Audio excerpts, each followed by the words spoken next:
menemukan apa perbedaan ketiga ini. Nah, ini di sini. Jadi perbedaan hibah, wasiat dan waris ini, pertama dari sisi waktunya.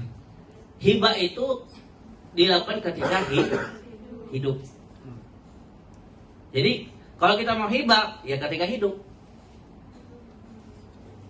Wasiat itu waktunya adalah setelah wafat. Jadi pengurusan wasiat. Jadi misalnya kalau berwasiat, itu kapan ditunaikan wasiatnya? Setelah wafat. Tapi kapan dia berwasiat? Ketika masih hidup. Adapun waris juga sama dengan wasiat setelah wafat. Itu dari sisi waktu dilaksanakannya. Kemudian dari sisi batas, hibah itu tidak ada batasnya, ibu sekalian. Ya. Jadi kalau misalnya suami ibu pengen menghibahkan kepada pasangannya, kepada ibu sekalian, kepada anaknya, itu nggak ada batasnya. Maksudnya tidak ada batas, tidak ada definit setengah, seperempat, nggak ada. Tidak seperti waris. Ya, ataupun tadi wasiat sepertiga maksimal. Kalau wasiat maksimal sepertiga. Sepertiga dari harta siapa ibu-ibu semua? Sepertiga dari harta siapa?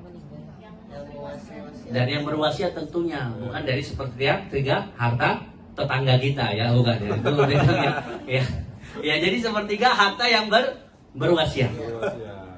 Kalau waris batasannya apa? Sudah ditetapkan. Ya, nanti ada yang dapat setengah, seperempat, sepertiga, seperenam. Itu maksud sudah ditetapkan. Yang ketiga dari sisi penerima, hibah itu boleh diberikan kepada siapa? Siapa saja.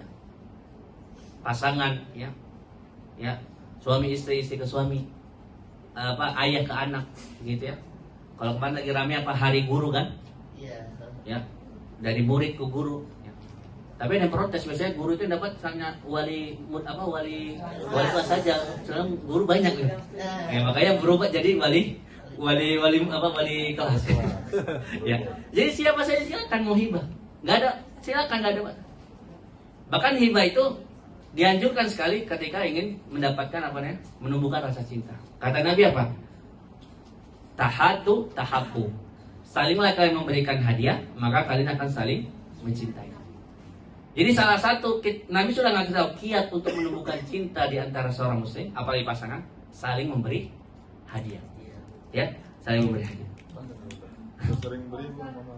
Ibu-ibu sering dapat atau sering memberi? Nggak usah ditanya.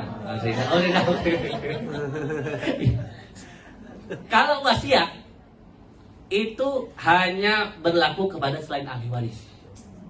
Jadi tidak boleh berwasiat kepada ahli waris, dan ini sering terjadi.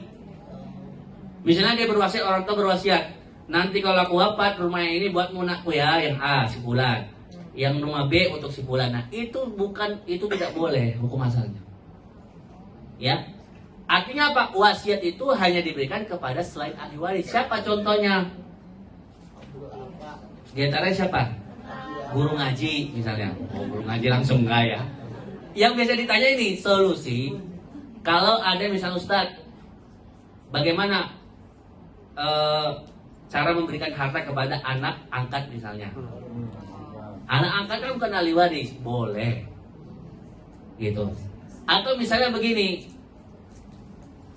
ada orang-orang kampung dulu itu biasanya lebih ada, dia punya ibu, biasanya kan punya saudara ibu tante. Kalau di kampung-kampung itu biasanya malah lebih sering dia diasuh sama tantenya. Sedangkan dalam Islam kalau dia wafat nanti, misalnya udah tua, udah wafat lagi, itu tantenya itu saudara ibu kan bukan ahli waris. Tapi kan dia teringat dulu waktu aku kecil, yang ngurus akunya ada ibu aku ini. Bahkan lebih sering daripada ibuku sendiri, karena dia misalnya ke sawah, misal contoh ya, atau jualan misalnya. Apa yang bisa aku berikan kepada dia? Kalau dia tidak paham konsep wasiat ini, maka dia akan merasa pasti dapat warisan. Padahal dia akan dapat itu. Inilah solusinya. Seperti inilah Allah berikan solusi. Kasihlah wasiat itu gitu. Wasiat itu gitu. Itu kalau memberikan kepada kerabat ya. Kalau secara umum kan bisa wasiat kepada wakaf misalnya. Ya, wasiat misalnya tolong tunaikan umroh saya misalnya, contoh umroh yang sunnah misalnya. Ya, itu adalah untuk wasiat. Yang Kalau warisan hanya terbatas kepada ahli waris, jadi tidak bisa. Udah ada batasannya. Nanti kita akan panjang dengan pertanyaan dari Ibu. Yang keempat adalah tentang syarat sah. Nah, ini penting. Hibah itu Ibu semua, itu hanya sah kalau sudah serah terima ketika hidup. Jadi tidak boleh seorang ayah atau ibu mengatakan kepada anaknya, ini untukmu, tapi nanti setelah aku wafat. Paham ya? Iya. Ya, jadi dia sering itu dikatakan, dia punya kos-kosan nih misalnya. Nanti yang ini untukmu ya. Tapi apa? Hasil kos-kosannya masih untuk ibunya. Ya. Anak-anaknya cuma dapat cerita aja ceritanya ya. Jadi cuma cerita aja ya Allah. Jadi kapan? Itu hanya janji. Dan janji itu bukan akad, jadi tidak ada keharusan. Dan hibah yang sah kalau sudah serah terima. Makanya ibu-ibu sekalian, pastikan ibu-ibu, kalau misalnya ada surat-surat rumah, itu atas nama ibu, tapi suami yang beli, pastikan itu hibah atau tidak. Ini maksudnya apa? Kadang orang salah mengartikan bahwa itu konsekuensinya berbeda. Kan tergantung nanti akan sama suaminya, apakah dia memang ngasih hibah atau namanya istilah pinjam nama. Bisa ada yang pinjam nama ya, misalnya karena suami sering keluar kota, pengurusan lebih baik kepada istri nanti. Jadi administrasi itu contoh alasan untuk administrasi aja gitu. Yang dipastikan sebenarnya bukan nama atau tidaknya, pastikan itu jadi hibah atau tidak.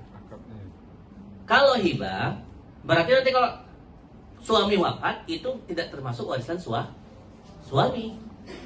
Tapi kalau misalnya cuma pinjam nama, karena udah banyak aset suami misalnya nih, kalau ditaruh lagi nanti susah ngurusnya semua gitu. Ya udah pinjam nama aja. Atau saya pinjam nama bukan hanya kepada istri, pada anaknya mungkin. Kalau hanya pinjam nama berarti kalau suami wafat itu warisan. Jadi ini harus dipastikan, nama-nama itu hanyalah administrasi, tetapi yang paling penting pertama adalah memastikan itu hibahnya terjadi atau tidak. Ya. Jadi harus apa tadi syarat sahnya hibah? Sudah serah terima. Adapun wasiat itu syarat sahnya apa? Wasiat hanya dibagi kalau sudah wafat. Maksudnya gini. Contoh misalnya gini simulasi. Ketika dia berwasiat itu hartanya ada 1 miliar. Contoh, kebanyakan atau sedikit ini? Oh sedikit. Ya, 1 miliar dolar. Oh ya. Ya. Pas dia mau berwasiat 1 miliar dolar nih, ya kan? Kemudian ternyata masih lama wafatnya. Tapi udah berwasiat misalnya, saya akan berwakaf, misalnya 1 miliar dolar dia pakai rupiah tapi wakafnya. Misalnya 100 miliar misal contoh kan. Ternyata sampai wafatnya habis hartanya. Ada rumah ini contoh nih ya. Ini hanya contoh. Kan pertanyaannya ibu semua, wasiatnya kan masih ada nggak? Apakah harus ditunaikan sedangkan harta sudah habis? Maka dalam hal ini tidak wajib lagi ditunaikan. Kenapa? Karena hartanya sudah tidak ada. Jadi artinya tidak ada utang wasiat, paham maksudnya? Itu maksudnya kenapa harus di? Pertanyaannya uangnya tadi kemana? Ya udah bagi-bagi mungkin ya. Ya, itu maksud kenapa dikatakan berlaku setelah wafat. Ketika wasiat itu ditunaikan masih ada nggak sisa hartanya. Kalau nggak ada berarti tidak ada istilah utang wasiat. Gitu. Kalau itu waris secara sahnya kata tatapan Al-Quran. Maksudnya apa? Tidak sah waris kalau bertentangan dengan hukum syariah. Yang terakhir dari sisi hukum, hibah itu hukumnya apa? Sunnah ya, untuk menghadirkan cinta di antara pasangan dengan anak dan di antara kaum muslimin. Kalau wasiat hukumnya sunnah muakkadah, sunnah yang sangat dianjurkan jika hartanya banyak.